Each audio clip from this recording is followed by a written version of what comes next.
Hello! അങ്ങനെ ഇന്ന് വരുന്ന എപ്പിസോഡിലുണ്ടല്ലോ, നമ്മുടെ കണ്ണൻ നമ്മുടെ മഹാലക്ഷ്മിയോട് കുറച്ച് ദേഷ്യപ്പെടുന്നുണ്ട്. ആ ഒരു സംശയങ്ങളെല്ലാം കണ്ണന്റെ ഉള്ളിലെ സംശയങ്ങളെല്ലാം നമ്മുടെ മഹാലക്ഷ്മിയോട് തുറന്നടിക്കുന്നുണ്ട്. തനിക്ക് സാഗറുമായിട്ട് കുറച്ച് ദിവസമായിട്ട് എന്താണ് പ്രശ്നം?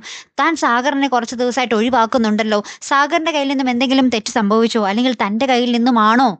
എന്നുള്ള ചോദ്യം നമ്മുടെ കണ്ണൻ വ്യക്തമായും കൃത്യമായും നമ്മുടെ മഹാലക്ഷ്മിയോട് ചോദിക്കുന്നുണ്ട്. അപ്പൊ മഹാലക്ഷ്മി ഒന്ന് അന്താളിച്ച് നിൽക്കുകയാണ്. തന്നെ കണ്ണേട്ടൻ അവിശ്വസിക്കുകയാണോ? അല്ലെങ്കിൽ സാഗർ എല്ലാം കണ്ണേട്ടനോട് തുറന്ന് പറഞ്ഞോ? എന്നിങ്ങനെ പല പല ചോദ്യങ്ങളാണ് ഉള്ളില്. മഹാലക്ഷ്മിക്ക് പണ്ടേ അത് തുറന്ന് പറഞ്ഞിരുന്നെങ്കിൽ അവിടെ തീരാവുന്ന പ്രശ്നമേ ഉണ്ടായിരുന്നുള്ളൂ. കണ്ണൻ അപ്പൊ തന്നെ സാഗറിനെ പിടിച്ച് പുറത്താക്കും, അവിടെ പ്രശ്നം തീർന്നാനെ.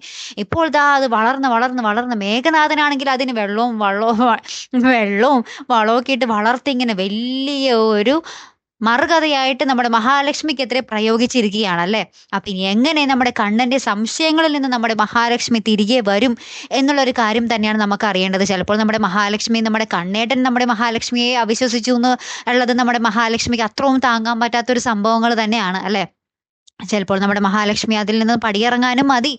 പിന്നീട് നമ്മുടെ കണ്ണന് മഹാലക്ഷ്മിയുടെ ആ ഒരു മഹാലക്ഷ്മിയോടുള്ള തെറ്റിദ്ധാരണയായിരുന്നു അതെന്ന് മനസ്സിലാക്കി നമ്മുടെ കണ്ണൻ തിരികെ നമ്മുടെ മഹാലക്ഷ്മിയെ വിളിച്ചുകൊണ്ട് വരികയും നമ്മുടെ മഹാലക്ഷ്മിയോട് മാപ്പ് പറയുന്ന നിമിഷങ്ങളുമായിരിക്കാം ചിലപ്പോൾ നമ്മുടെ ആ ഒരു പരമ്പരയിൽ വരാൻ പോകുന്നത് കേട്ടോ. അപ്പൊ എങ്ങനെയൊക്കെ ആയി തീരും ഈ സംശയങ്ങളും ഇതിന്റെ ക്ലൈമാക്സും ഇതിന്റെ കൺക്ലൂഷനും എന്നൊക്കെയുള്ളത് നമുക്ക് കണ്ടു തന്നെ അറിയണം കേട്ടോ. പോരാത്തതിനപ്പുറത്ത് അനന്തവും അന്വേഷണത്തിലാണ്. ഇനി അന്വേഷണത്തിനൊടുവിൽ സത്യം ജയിക്കുമോ, അല്ലെങ്കിൽ അവിടെ നമ്മുടെ മേഘനാഥനും സാഗറും കൂടി എന്തെങ്കിലും കള്ളച്ചതിയൊക്കെ ഒരുക്കുമോ എന്നൊക്കെ നമുക്ക് കണ്ടു തന്നെ അറിയണോട്ടെ കൂട്ടുകാരെ. അതിനിടയിൽ നമ്മുടെ കണ്ണന്റെ ട്രീറ്റ്മെന്റ് അതാണ് മെയിൻ അല്ലെ. അതും എന്തായി തീരും ഒരു പിടിയില്ല കേട്ടോ. അപ്പൊ എന്തായാലും കാത്തിരുന്ന് തന്നെ കാണാം. അപ്പൊ അടുത്തൊരു വീഡിയോ വരുന്നത് വരയ്ക്കും ഗുഡ് ബൈ.